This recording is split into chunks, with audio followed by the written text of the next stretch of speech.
Bonjour chef.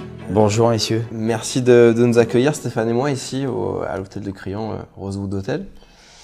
Tout d'abord bonne année 2022. On te souhaite le meilleur.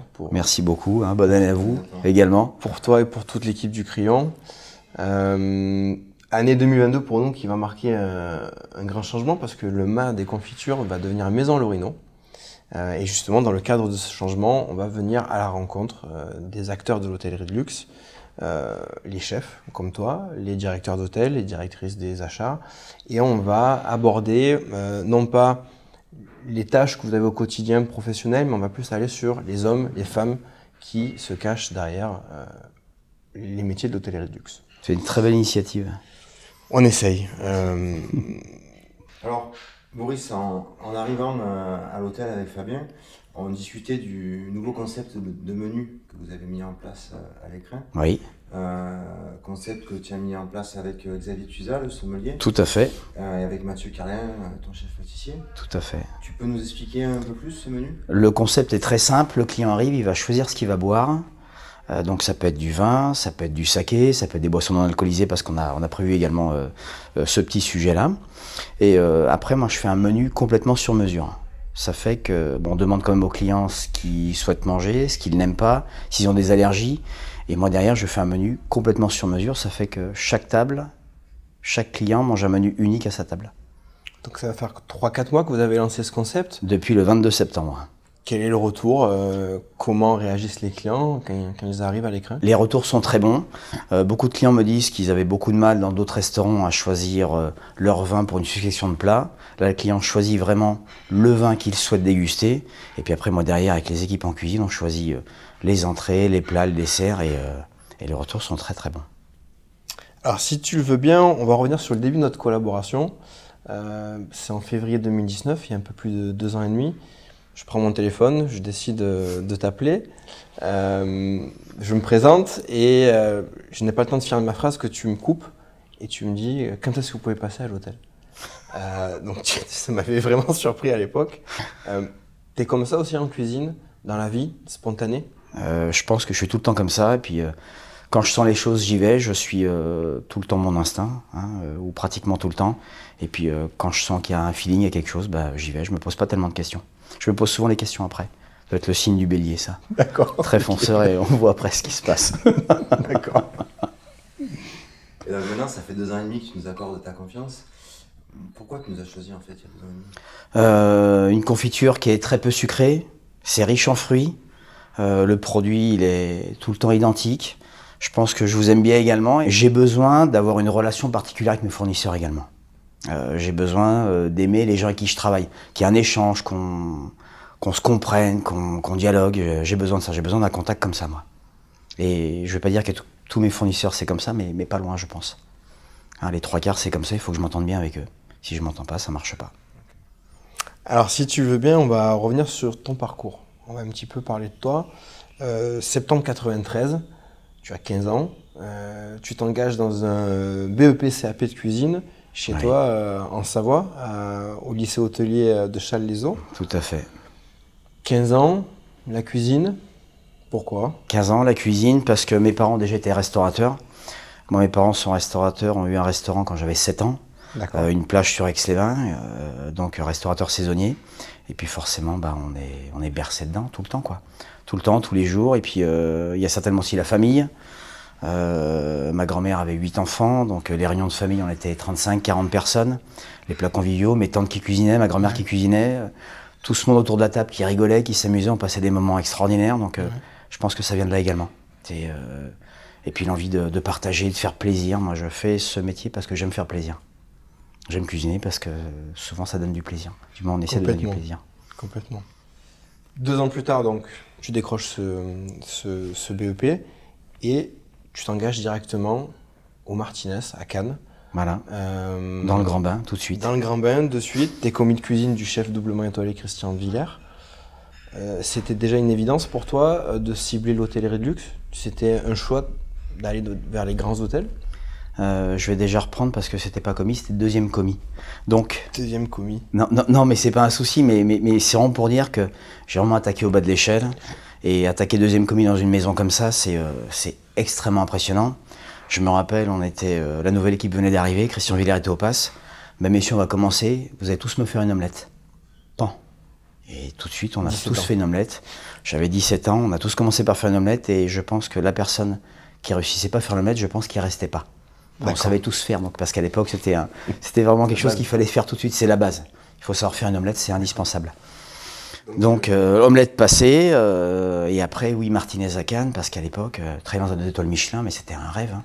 Moi, je me rappelle. C'était un rêve pour toi, à 17 ans. Mais bien évidemment, et puis même avant, pour ma génération, pouvoir aller au Martinez à Cannes, dans un 2 étoiles Michelin, c'était pas une consécration, mais c'était extraordinaire, quoi. Donc, on savait que ça allait être difficile, on savait qu'on devait s'engager, mais on était ravis, quoi.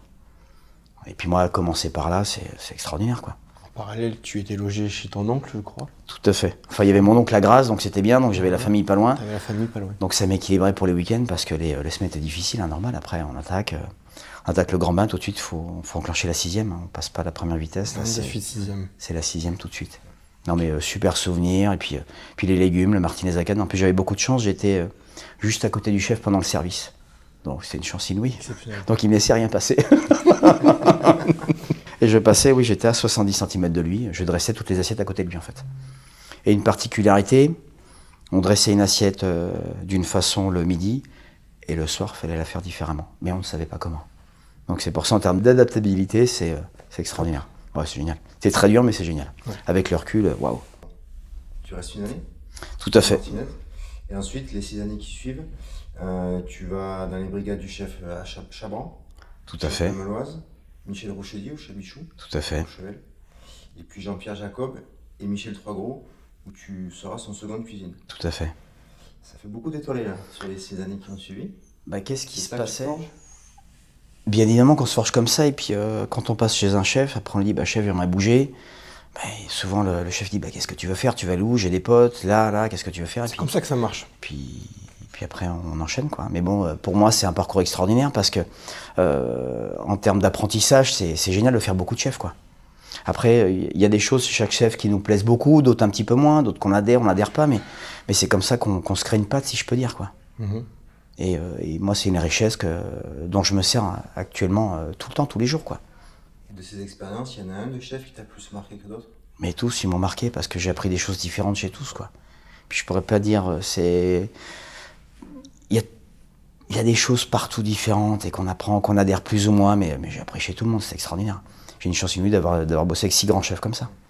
Très dur, très formateur, mais extraordinaire. Et je m'en sers encore, maintenant, je m'en servirai toute ma vie. Et justement, ensuite, ces expériences dans ces tables étoilées, tu vas vivre ta première longue expérience à toi, la première en tant que chef exécutif, c'est au château de Candy. Tout à fait. Tu vas y rester 7 ans, donc là tu te rapproches de ta Savoie. Retour au pays. Retour au pays. Justement, au bout d'1 an, c'est assez fort, tu décroches ta première étoile Michelin.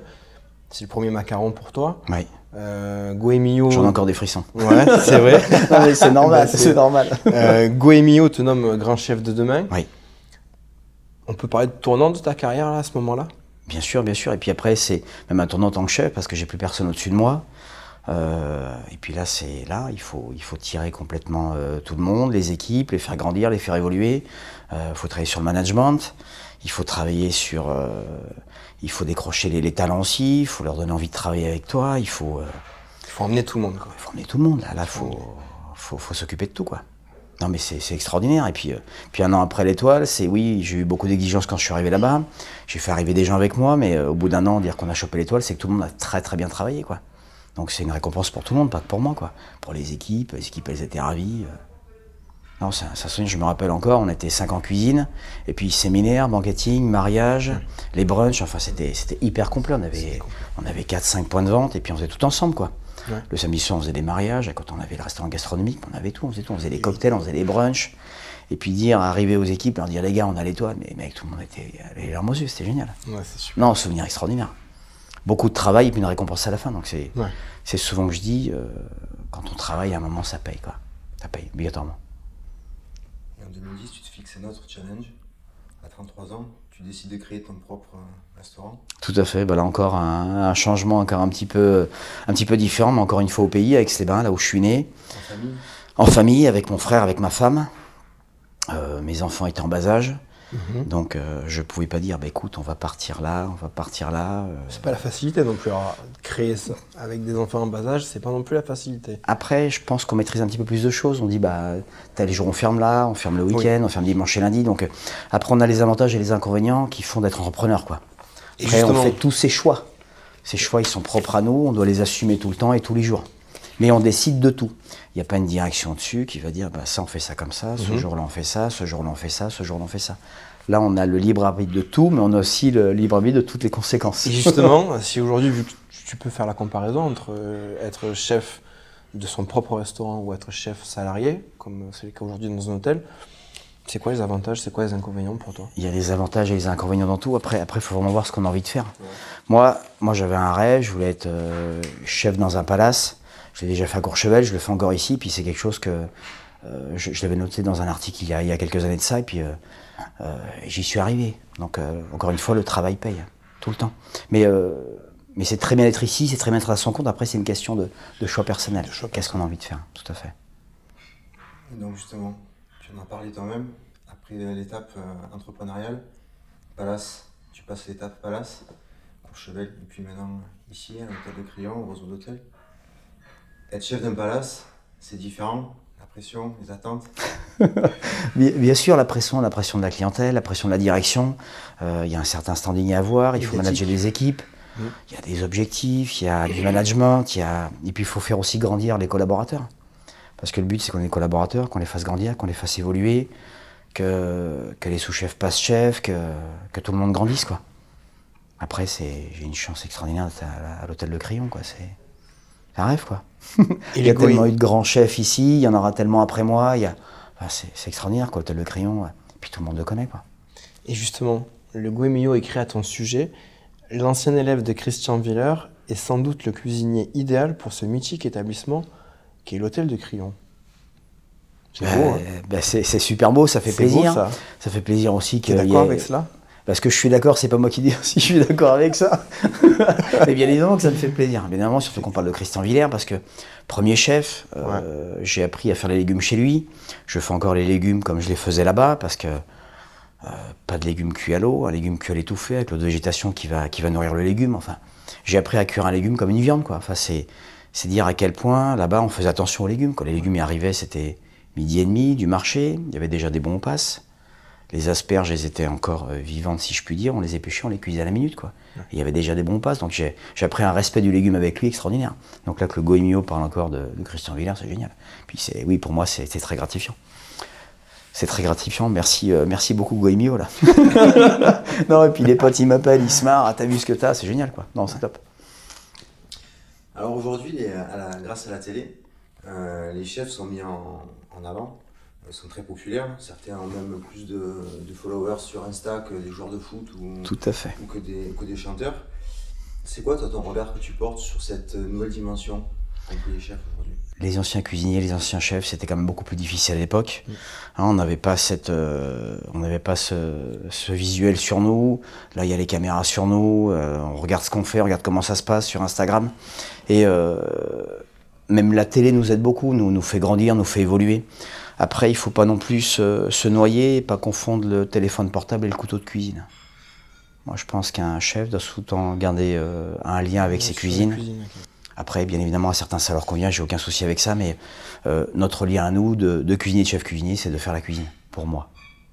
Et pour moi, ça, c'est très important. Mais évidemment, la télé nous fait grandir, nous fait avancer, nous fait évoluer, bien évidemment. Ça t'a fait changer ta façon parfois de travailler, le fait de voir votre travail passer à la télé? Bien évidemment, il faut qu'on fasse attention à ce qu'on renvoie, bien évidemment. Il faut faire attention à comment on passe à la télé, à ce qu'on fait, ce qu'on dit. Il y a des choses qu'on comprend nous, mais il faut que le téléspectateur aussi le comprenne. Parce que nous, on fait des choses tous les jours en cuisine, on fait les mêmes choses tout le temps, on a les mêmes approches. Mais faire comprendre à quelqu'un qui ne fait pas ce qu'on fait tous les jours, c'est plus difficile et c'est ça qu'il faut faire. Parce qu'il faut que les gens comprennent ce qu'on fait, quoi. Enfin, pour moi. Parce que s'ils ne comprennent pas, il n'y a pas de lien et on n'est pas liés. Et puis, qu'est-ce qu'il dit? On comprend pas ce qu'il dit, on comprend pas ce qu'il fait. Il faut qu'on fasse comprendre notre métier aussi. Et ça, la télé nous aide beaucoup à ça. Autre point qu'on a en commun, c'est ses origines italiennes. Campanelle, c'est la Sicile. C'est la Sicile du côté paternel. Tout à fait. Qui a rencontré la Savoie. D'un autre côté, c'est la famille maternelle et les Cévennes.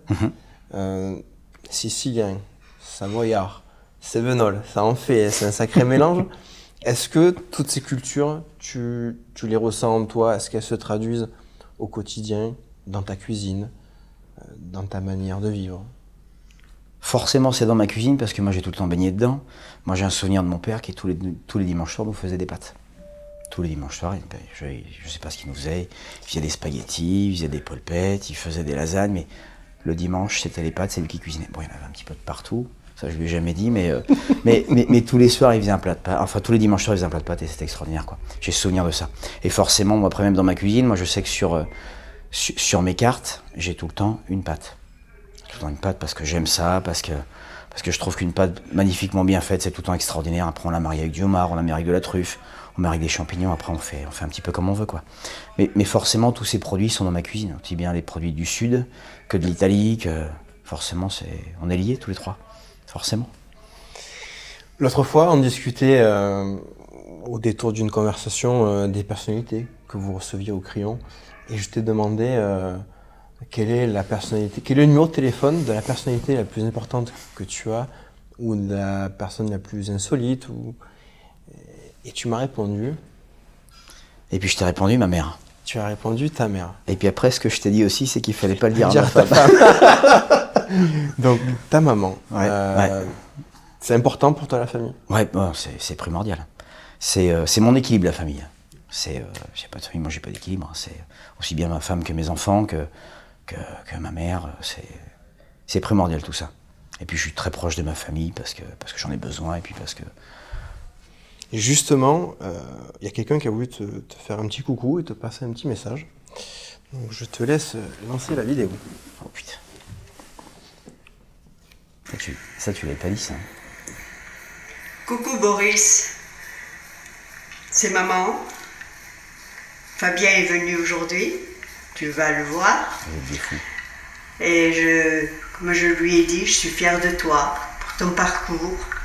Tu es très courageux, tu es un bon papa, tu es un exemple pour moi, puis je suis fière de toi. Ça, je te l'ai dit souvent, tu as une bonne situation, tu as travaillé dur pour l'avoir, et puis maintenant tu es au top.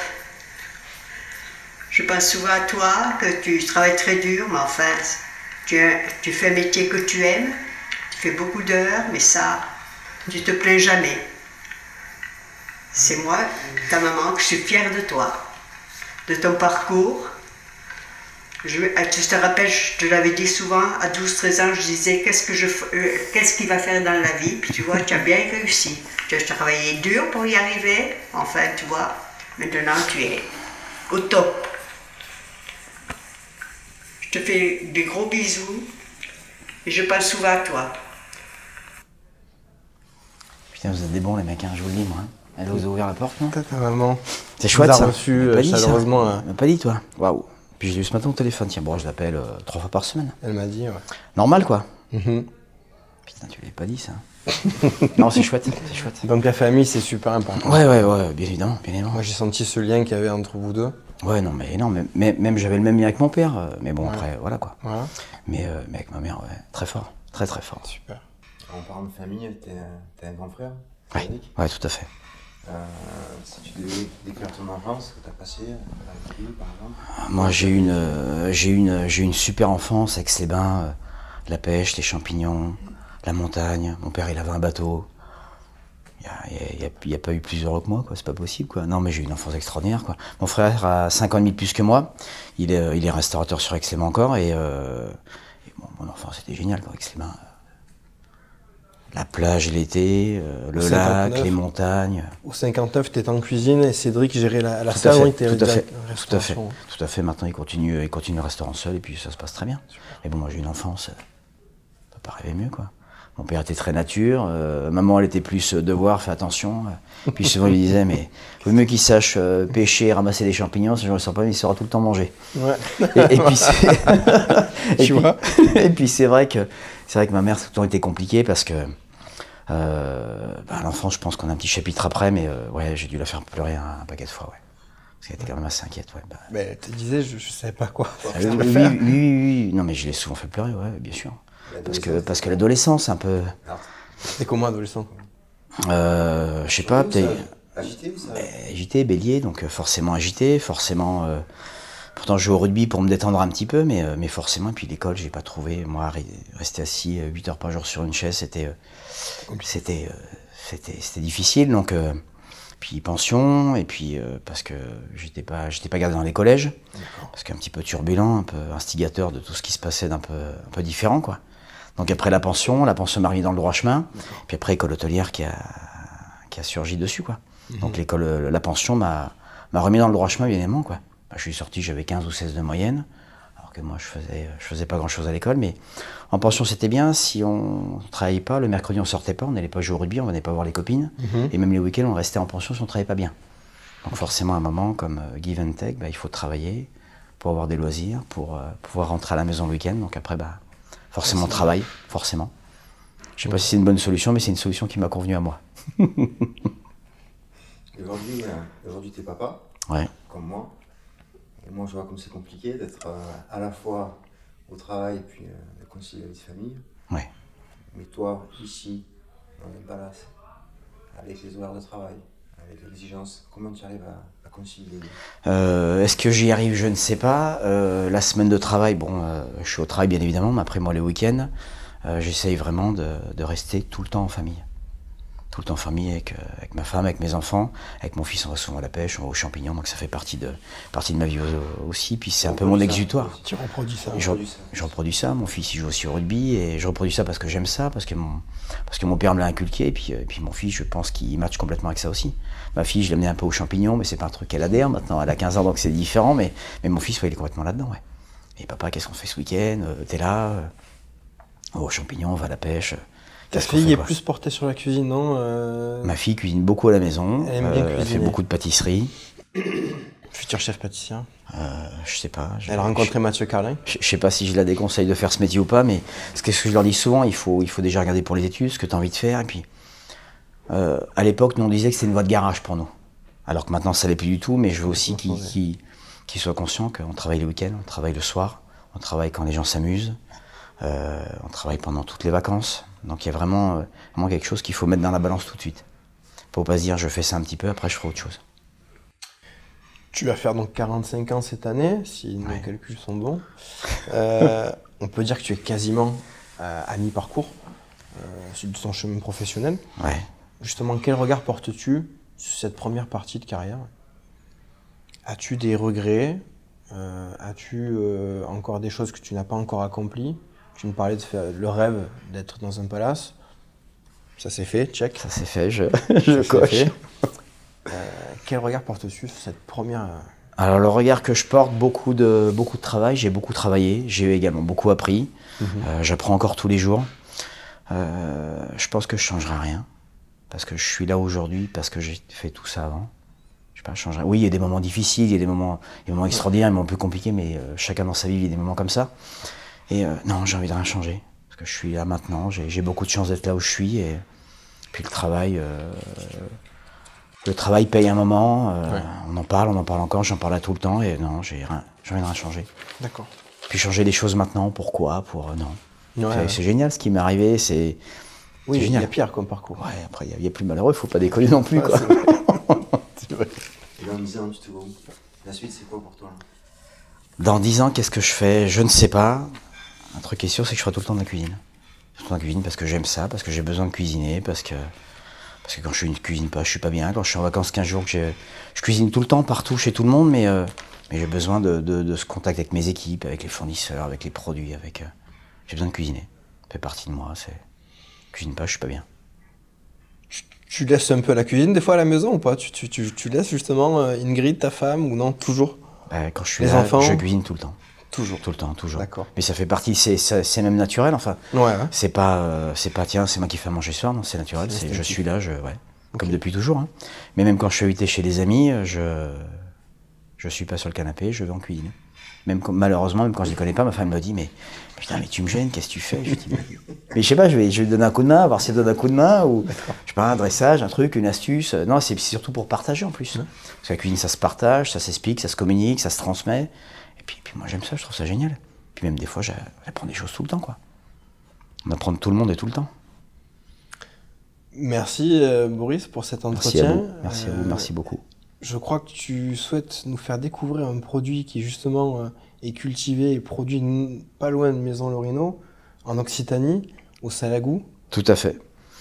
On va faire une recette ensemble, là, c'est le pois chiche du Salagou, de Bruno Père. Bruno Père, il est également vigneron, et à côté de ça, il a également des pois chiches qu'il plante chaque année. Et puis il en prend soin, ils sont triés à la pince épilés un par un, on enlève les petites peaux, enfin j'ai un produit extraordinaire. Ouais, c'est extraordinaire. Le goût, le produit est extraordinaire. Allons-y, on te suit. Allez, c'est parti.